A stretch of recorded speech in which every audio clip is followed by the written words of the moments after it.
Welcome back to the Fuel Your Legacy podcast. Each week, we expose the faulty foundational mindsets of the past and rebuild a newer, stronger foundation essential in creating your meaningful legacy. We've got a lot of work to do, so let's get started. As much as you like this podcast, I'm certain that you're going to love the book that I just released on Amazon, Fuel Your Legacy, The 9 Pillars to Build a Meaningful Legacy. I wrote this to share with you the experiences that I had while I was identifying my identity, how I began to create my meaningful legacy, and how you can create yours. You're going to find this book on Kindle, Amazon, and as always on my website, samknickerbocker.com.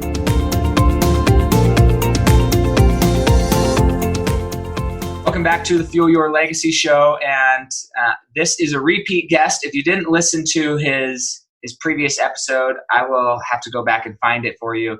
It'll be a link to it will be in the show notes here, but Rodney Allgood, he is just incredible. I love everything about him, his energy, his spirit, his perspective on life. He's an incredible poet and influential speaker. I can't even talk today.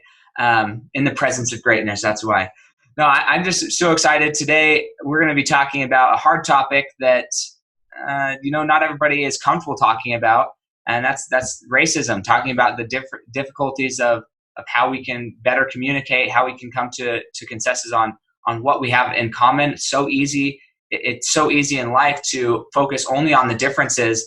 And although there's an easy delineation when it comes to race as far as skin color, there's so many things in our regular life that you might be able to relate this to, of people with the same skin color or the same religious group or whatever, right? You might think, oh, well, racism is only this one thing. And I think it's deeper mindsets that cause that prejudice that has nothing to do with skin color ultimately. But I'm excited to hear his opinion, because I'm obviously a white male. He's a black man, which, we just come from two different worlds, two different experiences, and I respect and honor him deeply, and I hope that you can have the same respect for him after this episode as well. So, Rodney, I'm going to let you introduce yourself and go into as much detail as you want, and then lead this conversation. I'm going to be taking notes and asking questions as I see fit, but I'm excited about this.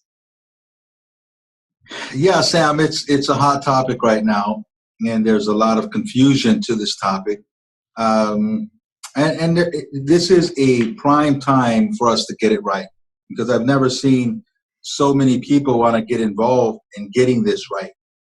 A lot of racism kind of dies with generations. So we've got a generation of a lot of people that are a whole lot more open-minded and who want to see what's right. People of your generation, it's a whole different ballgame. And I think what we're witnessing is a kind of a last scream, like a cornered animal that's dying, the last roar of a time that has seen its time come and gone. And I think we're moving into a new phase, new consciousness. And if we do this right, I think we can make a tremendous leap, even though we see a lot of crazy things going on in the world with the rioting and some of the protests that are going on. I think on the other side of this, we're going to see some positive leaps because of the consciousness that I see from people. But it's really important for us to begin to get on the same page, because the communication between races is tough, right? And what I see a lot of times is just a basic miscommunication. We all want to live in the same kind of world. And my background, I actually grew up in Hawaii. I didn't grow up in the States, the continental States. So my perspective is a bit different. I don't have a lot of baggage with that subject, because I was raised in a very multicultural environment. So I think I got a pretty good bird's eye view of both sides of it. So it's an interesting thing for us to tackle right now. So Sam, I want to ask you, you're a very progressive person. We're going to flip the tables a little bit. Maybe go for it. Interviewing Sam a little bit. What do you have questions about yourself? Because this is a situation where I see a lot of white folks want answers as to how they can be involved or what they can do or what they need to learn. So is there anything on your mind that you had questions about that you might have wanted an answer? Like you said, you don't have a lot of black friends there, so go ahead and pick my brain. Yeah, no. So I think the biggest question. I mean, there's so if good on you if you haven't turned on the TV in a while and followed it, because there's just so much craziness and hate out there that isn't productive. But I think there are things that I find either useless or pointless. So understanding Sam is, I think, where a lot of these questions are going to come from. So let's set the stage of who Sam is and how he operates, and how I give everybody the same respect for them to operate this way. And I don't really give a lot of leeway for them not to operate this way. Okay. And that is, I don't accept a victim mentality. Victim mentalities don't make sense to me. They did at one point in my life, but at my current state and the way I currently believe, just the idea of choosing to be a victim doesn't make sense to me. I take a perspective of ultimate responsibility. And you might think, well, yeah, but some people actually are victims. Okay. And I would argue that no, you choose to be a victim. We can't control necessarily what happens to us, how people treat us. And there are a lot of things that are not in our control. But if you think of, what is the guy? He's Nazi camp. What was his name? The guy who was, no. He was, he wrote Man's Search for Meaning. What's the guy's name who wrote that? Anyways, forget his name, but Man's Search for Meaning, he wrote this book. He's in a Nazi war camp. He's being beaten down, nearly starved to death, dying, right? And he never chose into victimhood. So the idea that just because something happens to you means you're a victim, or because you have a certain limitation means you're a victim, I reject that philosophy wholesale, right? There's just no, I'm dyslexic. Do I let my dyslexia be an excuse so that I can't read and can't progress and can't be as successful? No. Do I let the fact that I was abused as a child, do I let that run my life? No. Does it, there's so many things that, yes, I haven't had to deal with a skin color change, right? But I think when we actually get into the day-to-day of our lives, I think there's a lot in common that have nothing to do with our race or our skin color. And so for me, my question is, what does getting it right look like? Like you hear about these slavery reparations. I'm like, I don't think anybody in my family ever owned slaves. The first slaves in America were white. They weren't black. They became a social thing that eventually they became black, and that was the more common slave in America. But how are we supposed to make up that for something in the past? So that's something that I don't understand. How do we go back in time and make something just that happened generations before us? Our great grandfathers did something, and now we have to take accountability for what happened generations ago. I just think, no, let's take accountability for what we are doing today. That's my opinion. So what does right look like to you? Yeah. That's a good question. And as far as mentality wise, we share the same mentality. Let's start there, right? I don't make excuses, and I'm going to make things happen regardless of my situation in life. But I think where the divide is with white people and where black people are coming from is a lot of times whites might not really understand the history beyond slavery, and a mentality tends to be passed on from generation to generation. My son thinks he can do anything in the world. Right? He's got off the phone. My son, he just has no limitations in his mindset at all because I raised him that way. Okay. Right. In my family line, that mindset was very challenging. I'm not going to say it was impossible, but it's very challenging for my parents my mom is from Tuskegee, Alabama, recently passed, and my dad is from Chattanooga, Tennessee. Okay. They grew up during the time of the Jim Crow era. And the Jim Crow era, only ended in 1965. I was born in 1967.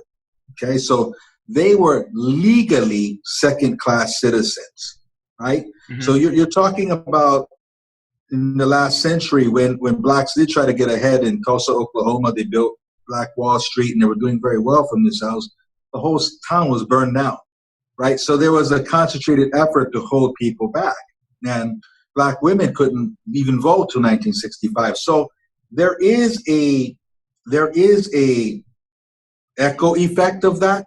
You know, when Lyndon B. Johnson, signed the Civil Rights Act in 1965, that it doesn't just go away because of that. So there's a mentality that goes from generation to generation. It's very hard to teach your kids you can do anything you want to do, and you had to be on this side of the train tracks before dark or you'll get beat. When you're being shot with water hoses, when you had to drink out of that water fountain, when you had to sit on the back of the bus, when you couldn't have access to good education. I can go on and on with what my father grew up with. Okay, Sure, so sure. it was very tough, and I really admired that he did start his own business, and he did. I did learn that you can do it. My dad started his own business, did okay for himself, so that was great. But for a lot of people, the mentality, there's nothing passed on. This is the first generation where my generation was the first generation where it was even near fair. You know what I'm saying? So there's nothing that's being passed on to you. My grandmother was raised by her grandmother. Okay, my grandmother, who recently died 2 years ago, was raised by a woman that was a slave till she was 14 years old. The person who raised my grandmother was a slave till she was 14. So what could that person teach my grandmother about being all you could be? My grandmother picked cotton just like a slave. What could my grandmother teach my mother about being all you could be? My mother also grew up picking cotton. So what could my mother teach me all about being all I could be? It was me that drew the line. I was the first one to say, no, I can do better.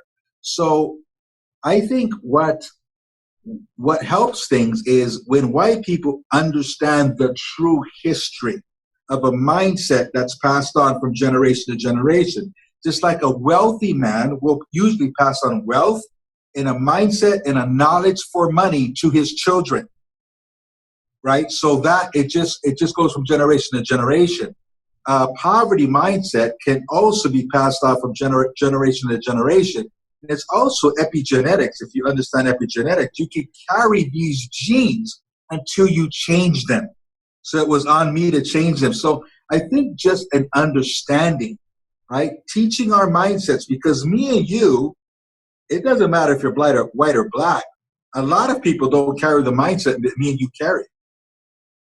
A lot of 100%. people, right. So a lot of people point fingers. So it is on us, on me and you, to teach this mindset. We have to teach it, but you'll teach it better if you understand someone's history and why they might look at the world the way they do. Because it's a whole different thing when you watch TV and you don't see anybody like you on TV. It starts to create, is it really possible for me? Like when I was a kid, when the Jackson 5 was on TV, it was a huge deal. Because I finally get to see someone that looks like me on TV. You rarely saw it, right? Now with this generation, we have all the athletes and entertainers, so it's different. But we also want to go into other areas, not just those few areas. But it's a mindset. And I think if white people can really understand the history of it and not make excuses for it, but the history of it, we can go, I get it. I get it. I get that your parent couldn't teach you this. I get it that you didn't have examples of success. I get it that every time we watched a movie, we were drug dealers, we were pimps, we were nothing really honorable, right? Like you had one, when I was a kid, it was Sidney Poitier. That was it. He was the black actor. And then came Bill Cosby. It was like one, then it was Richard Pryor. You had one of everything. So I think now where it's fair enough, it really is, and I don't want anybody to make excuses, but they're not starting always with the right mindset. Sure, and I think that's the key, and that's where my that's where my questioning of what's going on comes in. Like, because I understand that there's racists out there. I understand, like, I grew up in a small farming town up in Idaho where there are, there was my friend who moved there. He was black and he had some black children. And then there was one other person who was black who moved into the town. But like, bar that, there was no other black people in that town. And still to this day, Right. My I have family members who use derogatory words. We'll say that they use not helpful words that to them, because they are not surrounded with and don't really have friends of other ethnicities as much, then they're not, like, nobody in their circle would ever be offended by it because it's just like regular words. Now, when I go up there and I'm like, oh man, they just are said this, I'm just like, I'm shocked and a little like whatever. But I also understand that's your existence. You live in this very sheltered, there's 2,000 people in this town existence, and I don't judge you for that. I don't think I would never say that because like I have too many friends that would not be okay with. But and that can get into a whole nother conversation. But what I think is interesting is it does come down to our mindset. It comes down to what do we believe and how we were raised, and have that mutual understanding and respect for how somebody else is raised. But how do we progress? My question is, how do we progress? I don't personally, most of what I see on TV, and you can correct me if I'm wrong, because I think we see what we want to see, right? I'm fully aware of that. Most of the rioters are white people, in my experience. Most, like the large percentage of the people who are out rioting are not black people. They're white people. The large percentage of the people I see looting stuff on social media and all these places, they're white people. They're not black people. So in my mind, there's this big conversation about racial justice, and that both mindsets, there's people who are Caucasian who have a bad mindset, and there's people who are not Caucasian who have bad mindset, of all different races, Hispanic, African American, like there's all these different races, and they're all kind of mixed in there. And so I don't see it personally, and I understand you explained very well that I don't know all the history, and that's crazy that your grandmother was raised by somebody who was a slave at one point in her life. Like that is hard for me to fathom. Okay, I've never met anybody in that position, so that's hard for me to fathom. But like because I was raised from a perspective of, I don't look at the skin color, I look at how you're behaving. Yeah. And even then, I don't necessarily look at how you're behaving and say you're a bad person for how you're behaving. I look at how you're behaving and say, okay, you've got some past experiences that I don't quite understand yet. I'd love to understand them so I can help you see how I behave and why I behave the way I behave. So how do we progress out of like this? Because this is, I work in finance. I don't see an end to the rioting. I don't know when it's going to end. Like maybe the federal government comes and puts an end to it, but that is only, I think, going to cause greater social unrest. I don't think that's going to help. At this point, I don't think more military power is really going to create a solution. I don't see anything that Congress can do law-wise to create a solution. I mean, they've already, from a social hierarchy perspective, as far as like me getting a job, me getting an education, me getting into a college, me getting government funding, a white male is at the bottom of that totem pole right now. Like you get diversity of women, like as from a legal perspective. So my experience as a white male is when I tried to get all these so-called benefits, I didn't get them. Yet my friends who are Mexican, African American, Chinese, they all get these benefits because of their skin color. And I'm like, well, I guess I just have to make my own money to make this happen. So it's almost flipped the pendulum in my perspective so far the other way that's like, I don't know what legally could change to make anything better. Yeah, I don't know if it's about legal change at this point. There's got to be the situation and racism in our country will not end until we embrace each other. We have to focus on seeing the same kind of world, that we want to live in the same kind of world, right?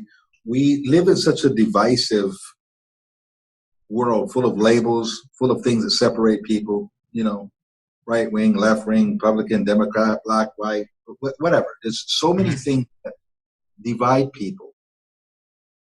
Change will not happen until whites and blacks get on the same page. And my message, even for my black friends, is listen, you have to embrace white people. When a white person wants to join and help and says things the wrong way or says something that can be taken in an offensive way, you can't run them through the buzzsaw because of that, or else they won't want to help you, right?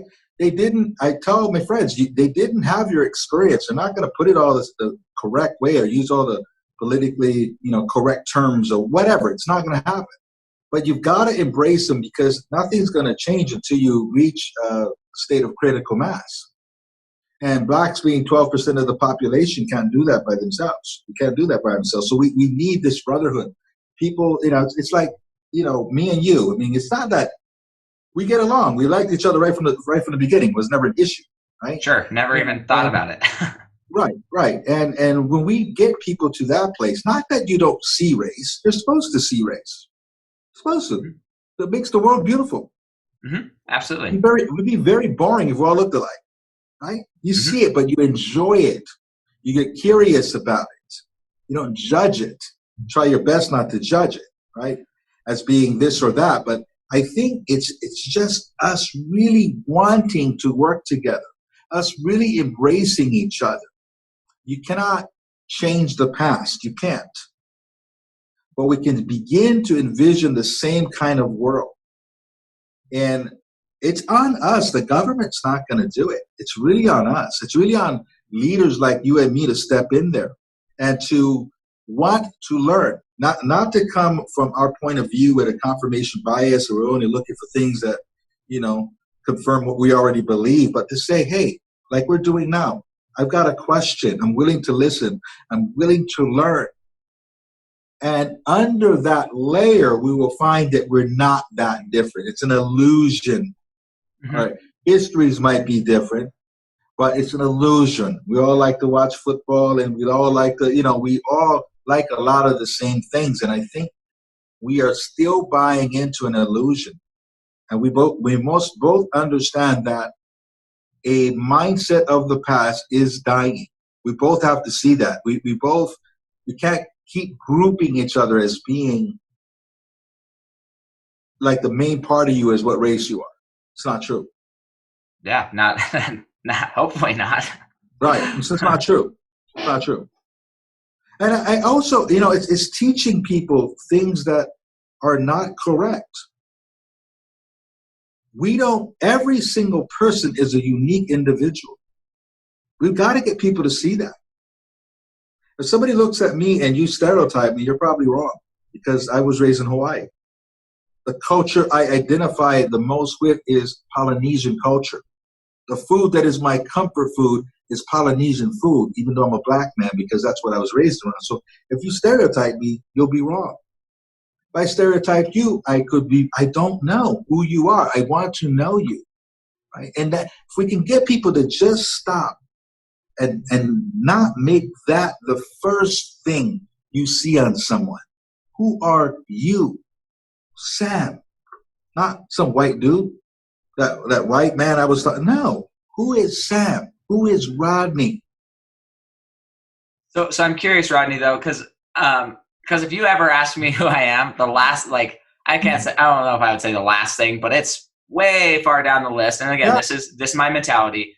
Right. Would I bring up even that I'm a male, or that I'm I guess I would say I'm a husband and a father, but I don't at that point in our society, that doesn't necessarily mean you're male. So for me, I'm a husband and a father. Those are generic, I would say, masculine traits. But the fact, my skin color, my age, my gender, those are not even things that come to my mind. Things that come to my mind are my mission, my purpose, my desires. I like to play tennis. I like to see rainbows. I like to climb mountains. What does Sam like? That's who it is. Who am I? I'm love. So for me, what can we do then to help somebody who's coming in from a very so I'll use an example that came up in my relationship with my wife. Okay, and I see this happen. I do my best to live a principle-based life, which doesn't mean that I'm perfect by any stretch of anybody's imagination. But if it's a principle, then I want to get down to the root principle and find out how I can apply that principle across the board in my life. Okay, and so there was this principle of at one point in time in my life, pornography was an issue for me, right? To the point where it was disruptive of my life, right? It was more than just you happened to see some. It was disruptive of my life, right? And what I had to learn was that was a response to stress, because when I was young, that's what I turned to in stressful times. So it was a stress response. So I have this, and it's more accepted now, but but I have this stress response that socially is pretty looked down upon. I mean, and for certain types of pornography, you could go to prison for, right? So it's like you have this stress response that's inherently maybe not socially acceptable and is looked down upon. Where my wife, her stress response is either eating ice cream or overeating, something like that, or yelling, right? Screaming at her kids. And when we were first getting married, it was like, oh, this shouldn't be happening. You shouldn't be seeing pornography or looking at pornography. But then on the other side, it's fine for her to yell and stress eat and all that stuff. And I was like, whoa. Let's back down to the principle. Both of us are choosing out of creation, and we're choosing into reaction to our circumstances of stress. So you can't treat me because my stress response is somewhat less socially acceptable than your stress response. I'm not any worse than you. Both of us struggle with dealing with stress, and that's what we need to work on, right? So how do we help the community at large, both white, say Caucasian, I don't even know to call them white because it's all races, but how do we help these different groups who have become prejudiced towards each other remove the reason they're prejudiced and get down and recognize prejudice is prejudice, the principle is prejudice, and how do we join on that level? Because I think that's where, at least in my mind, the combination or the love and the embracing has to happen on that level, not the top level of things. You bring up an interesting thing, because people, they confuse racism with prejudice. It's not one and the same. Okay. So to remove prejudice is quite easy. Removing racism is a little tougher. But I think the first step is to remove prejudice. You see, racism, you can only be racist if you think you're better than someone else. That's the meaning of racism. A racist thinks that they are superior. The racist has the leverage and pretty much holds the marbles. Okay? Prejudice is different. Prejudice is when I judge you negatively. Prejudice is when and a lot of people think racism, reverse racism, they say. There's no such thing as reverse racism. Okay? One race for centuries thought they were better than another race. That's racism. But prejudice, we can address. Okay? You ever had someone who you just felt didn't like you in the beginning, and then you spent a few minutes with him, and that person kind of turned and got real cool with you? Like, oh, okay, Sam's all right. I didn't like him at first, so I thought he was this or I thought he was that, but I was wrong. And we've done that ourselves, right? Where we're surprised that, wait, this guy's pretty cool, right? Somebody could have a tattoo on their face. Like, whoa, that guy looks dangerous. He's tatted up on the face. And we talked to him like, whoa, he's nothing like what I thought he was. That's what prejudice is. And if we can start by addressing prejudice, when we address prejudice, then we get a good look at someone, and then racism can be addressed, or racism will melt. Because when you're wrong enough times, when your perception is wrong enough times, I'll give you an example. Tattoos are a good one, right? Not long ago, if somebody was tatted up, people didn't trust them. Because only a certain kind of person got tatted up 20 years ago, 25 years ago, 30 years ago. People didn't trust them at all. Well, so many people are tatted up today, it doesn't even faze you, Hmm. right? Yeah. It doesn't matter. The guy, cool tat. I remember at Yeah. a time, there was a time you didn't even look at what it was. Like, this guy must have been in prison, or something. But now it's like, it's an acceptable thing because we were wrong so many times. It's like, oh no, that guy's cool. That guy's cool too. That's just what is today. So we accept it. Somebody might be a CEO of a company, got a huge sleeve on. That wasn't so 30 years ago, right? So we were wrong over and over and over again, and that prejudice has pretty much gone away for the most part, okay? It will be the same way when we get curious about other races. When we're open, saying, hey, man, you're my brother. I want to know you. You're my brother from another mother. Your mother was white, mine was black. I want to get to know you. When we start looking at points of interest instead of points of where we're different, it's an illusion. And when we get rid of prejudice, when we allow ourselves to not judge, when we feel ourselves judging, and we all judge, that's what we do. Sure. Sure. That's what keeps us safe. We gotta judge things to say, this is a dangerous situation, or I don't trust this person. We all judge. But when we can lower that, catch ourselves when we do and go, I want to know that person. That person seems very different than me. I'm curious about that person because he's different or she's different. I'm curious. I'm not afraid of them. I'm curious. Let me get to know that person.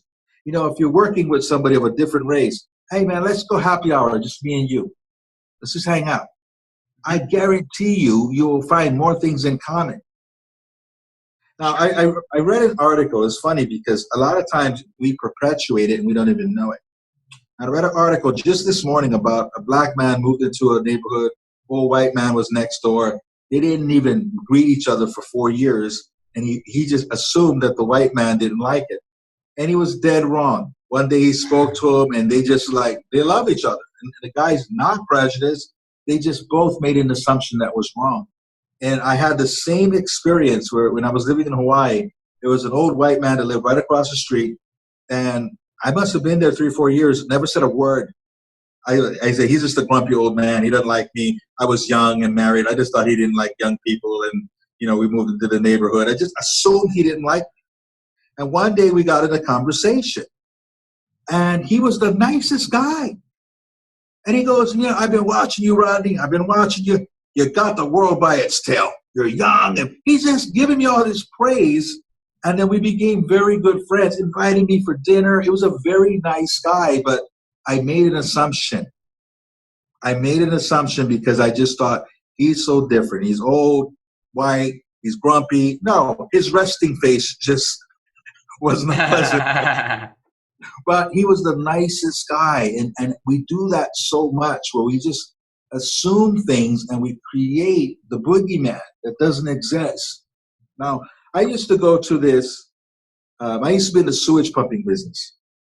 I owned a bunch of trucks that pumped septic systems and stuff. And we had this convention every year that was in Nashville, Tennessee, at the Opulent Hotel. Now, sewage pumping, that's a very rural America business. Mm-hmm. Septic tanks and all that stuff. So you can imagine 13,000 people, 95% white, and rural America white. So me being from Hawaii, I'm very used to being the only black person in the room. It doesn't bother me. I don't even think about it. And when I would walk into the ballroom every year, all the black guys would find each other. When you walk in the doors, they're off to the side. And they would call every time they see one, hey, brother, we over here, man. Come on, we over here. And they would gather up because they were so uncomfortable. And I would watch them tell a story about things that weren't true. They'd go to a booth and feel like the person was ignoring them, and it's instantly a racial issue. Instantly. I know that white man, he think I ain't got no money, man. He just ignoring the brother. Man, I got so much money in this pocket, I buy this whole booth out, man. He ain't getting none of my money. He got a whole story going on, and the man's just busy. I go to the same booth, very nice man, nothing wrong. Mm-hmm. You will always find what you were looking for. If you want to see racism, you'll see it everywhere.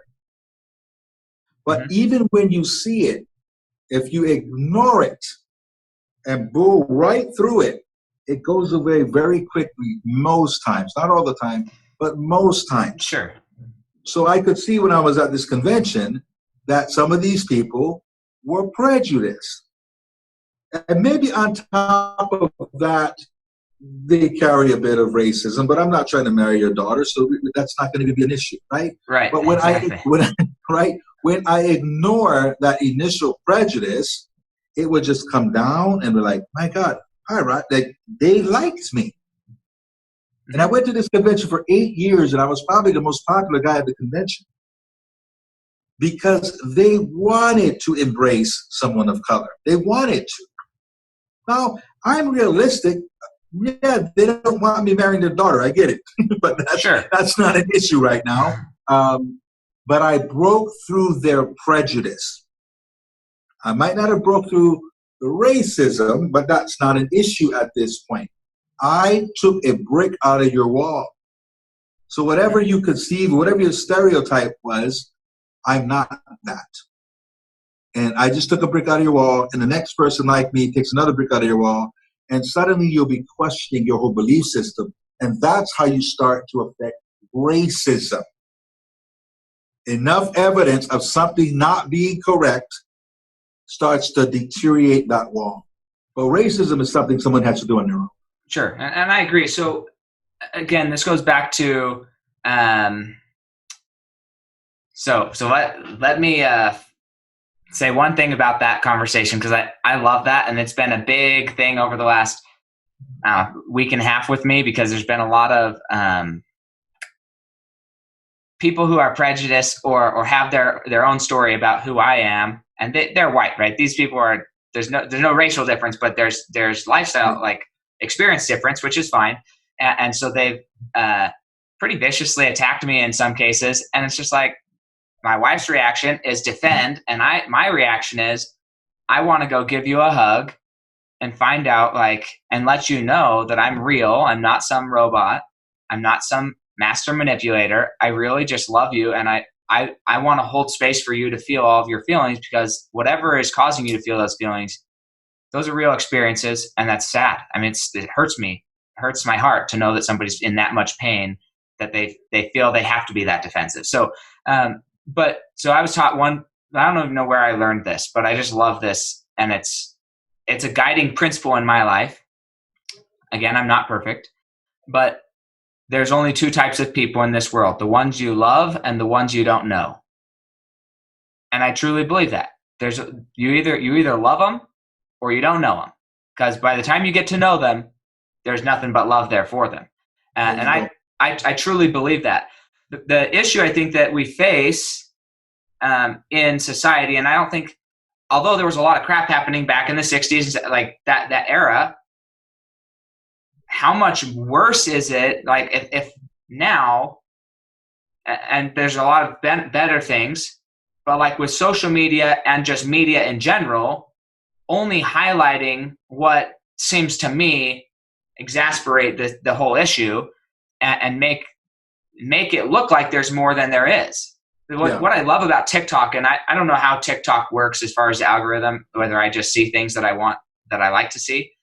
But most of what I see on TikTok is a lot of people of all races saying, look, we all love each other. This stuff, whatever's going on is crazy. And it's like, that's how I feel like the general population is. And then you have these isolated incidences that are blown way out of proportion. And from a media perspective, and it's like, I'm fine with the media taking a cause and running with it, but it's hard for me to trust that anything's even really an issue when the specific instances that they're blowing out of proportion are hardly even statistically relevant. Like if you're looking at statistics of what's actually happening, what the media cares about is statistically, it would be thrown out on a statistical analysis. What they're freaking out about would be thrown out of a statistical analysis because it's so insignificant compared to the other things that are happening. And so that's where it's, from my perspective, it's hard to trust like what actually is a problem. Because what the media is showing is a problem, I don't believe is a real problem. So I don't know how to work that in.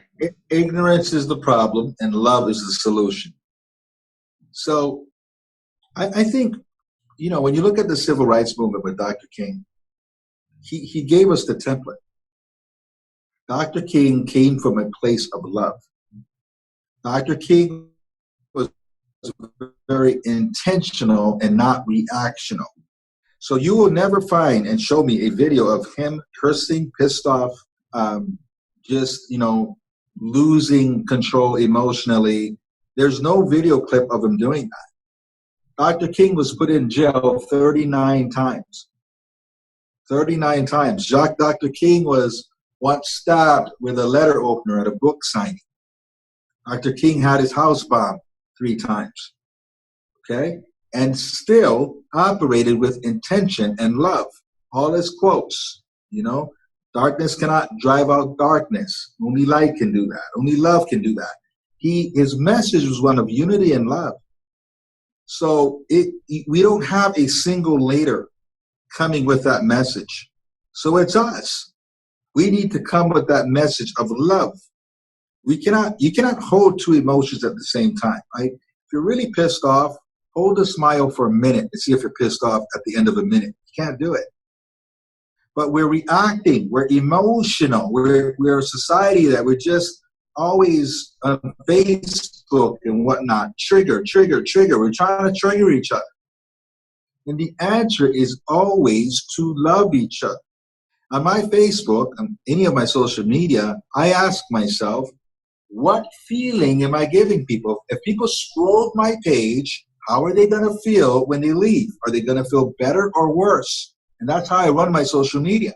Like if you spent 5 minutes to do who is Rodney Allgood, you're going to come away feeling pretty good. Because I want to share love. And love is the thing that makes color irrelevant. So with every thought, is this the most loving thing I could say? When I post something on social media, am I pissing a good chunk of people off with this? Or am I really helping?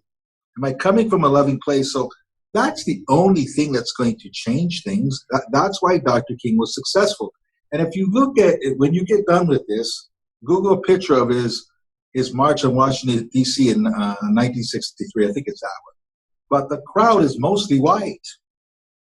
The crowd is mostly white. And again, when we get on the same page and the message must be one of love, then everything begins to take care of itself. And I think it's really important for me and you and people like us to realize that we're leaders. We can't expect people to have the same mentality that we do. We're here for a reason. You have this podcast for a reason, because you're a leader, which means you're ahead of the game. People need to catch up with you. Right? And that's why we're here doing this today, because we're leaders. And the message is one of love. When's the last time you heard love on the media? They say anything about that word. It's the thing that will make political parties irrelevant. It's the message that needs to go out there. I realize that a lot of Blacks are coming from a place of emotion because, we have been targeted. I mean, there was a time not that long ago that Blacks were considered 3/5 human. That's hard to come back from. But love is what does that. Love is what does that. We're not going to fight our way out of this. What you push against resists you. I 100% agree. I'm curious because, again, love means, unfortunately, English sucks for this purpose, unfortunately. Love is used so many different ways. I have a belief that sometimes the most loving thing to do is to be radically honest about what you're observing. Sometimes when you are radically honest about what you're observing and the person you're observing doesn't want to accept responsibility, then they fight back. Yet if nobody loves them enough to tell them the truth, then we let them living in, and maybe that's a loving thing, right? There's a quote, I forget who it is, but he said, look, if I could give somebody something and pull them out of their dementia or their their schizophrenia or whatever, I wouldn't do it because they're happy there. Like, this person, he's totally crazy, but he's happy. So why would I ever throw him out of that? If that's what he needs to do to stay happy, I'm going to leave him there, right? So there's that argument. The problem that I see is when not just is somebody happy there, but it's being detrimental to society. And again, this is not just one. This goes down to the principle of everybody. This isn't a skin color thing. This is just a human thing. And at what point is it the most loving thing to do to actually point out what you're observing and the irony and the hypocrisy and what's going on, so that we can actually call attention to it? Because if everybody thinks that they're being communicated to, but I had this with my own leader in my business.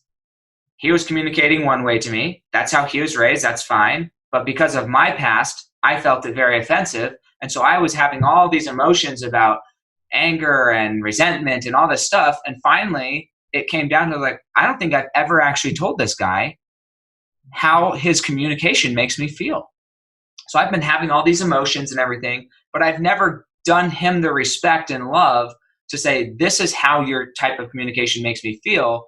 I would really appreciate it if in the future you communicated to me a different way, so that I could receive what you want me to know. And when I finally did that, years into our relationship, when I finally did that, he changed the way he communicated to me.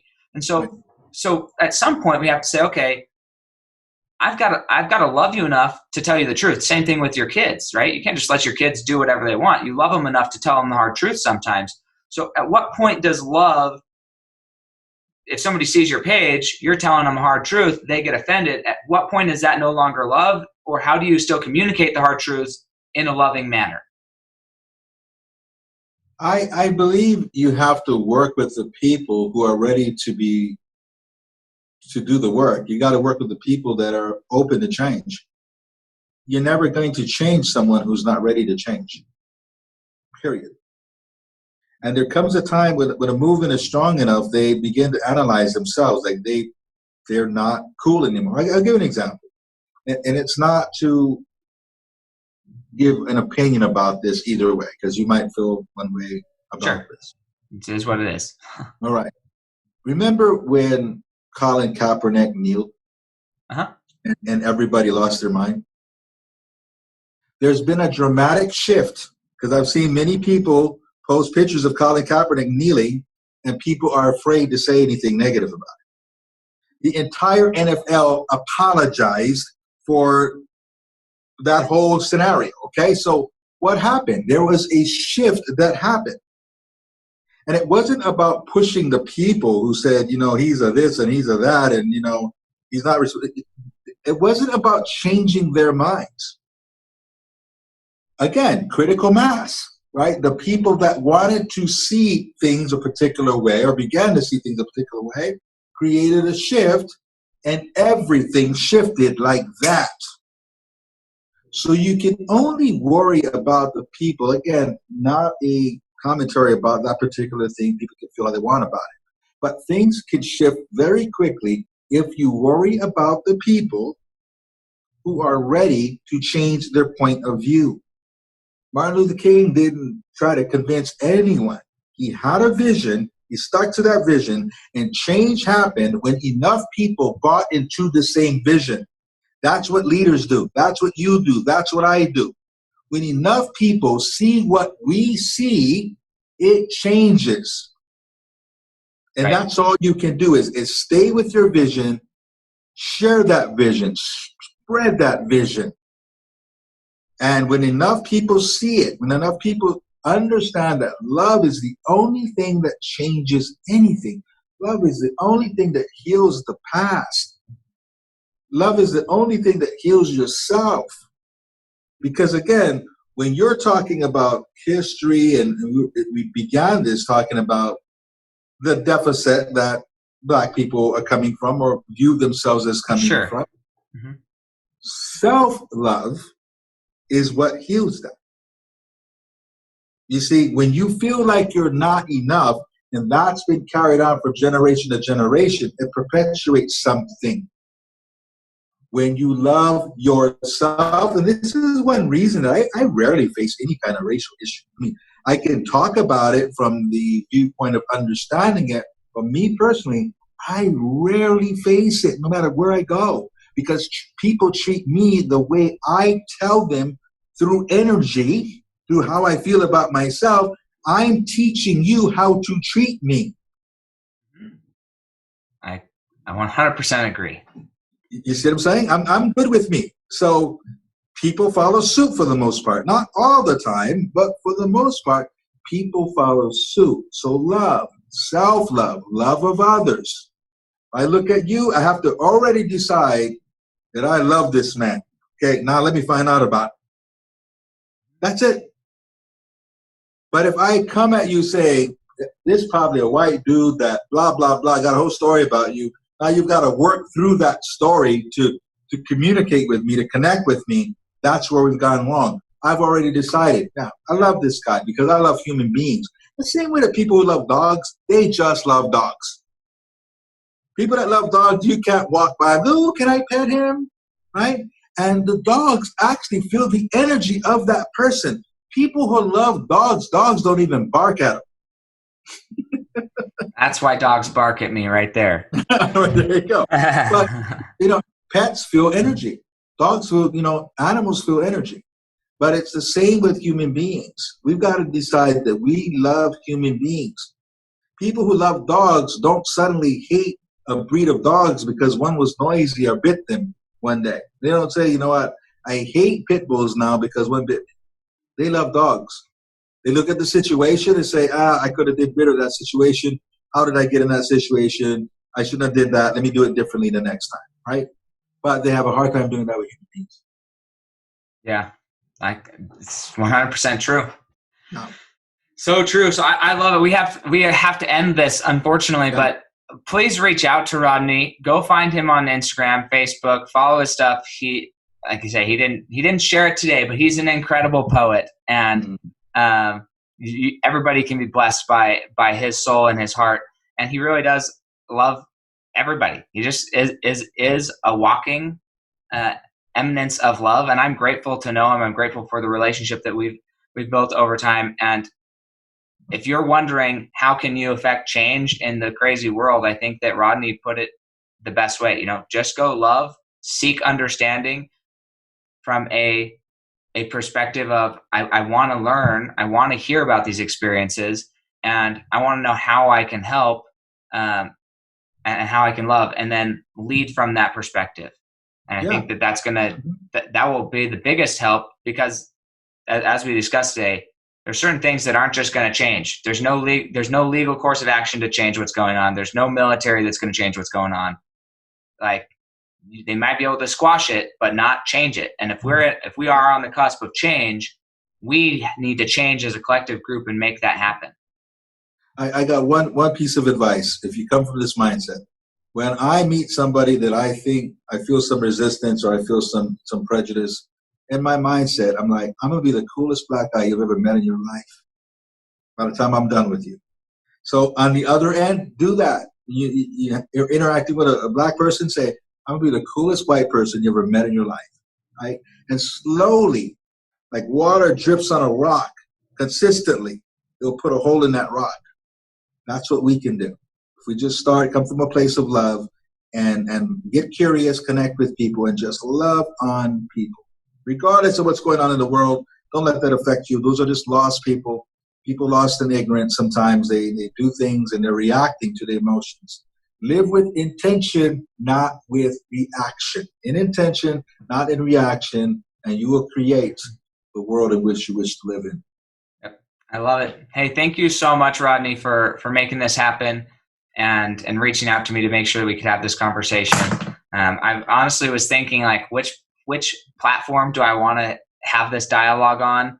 And it probably was just, you probably felt that energy and reached out to me, because I didn't know what, I see what's going on. I'm like, man, I want to be able to have a conversation about the mindset and the perspective and the underlying principles behind what's going on. I don't necessarily want to talk about all the crap that's happening, because that's all a result of underlying things that I think are more important for us to have a discussion about. So thank you. Exactly. I love and respect you, man. And I hope that next time you're in Utah, you let me know. And Absolutely. And we can hook up or something. Go out to lunch with my family, and you can meet them as well. Absolutely. Okay, awesome. Well, thank you guys so much. And don't forget to go follow him. His links will be in the bio here to his social media.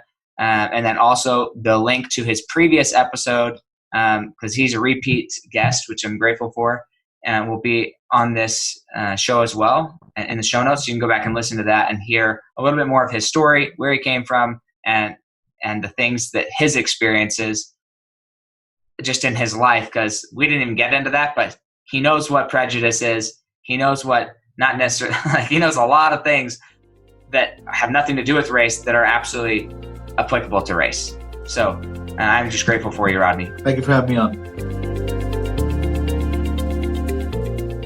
Thanks for joining us. If what you heard today resonates with you, please like, comment, and share on social media. Tag me. And if you do give me a shout out, I'll give you a shout out on the next episode. Thanks to all of those who've left a review. It helps spread the message of what it takes to build a legacy that lasts. And we'll catch you next time on Fuel Your Legacy.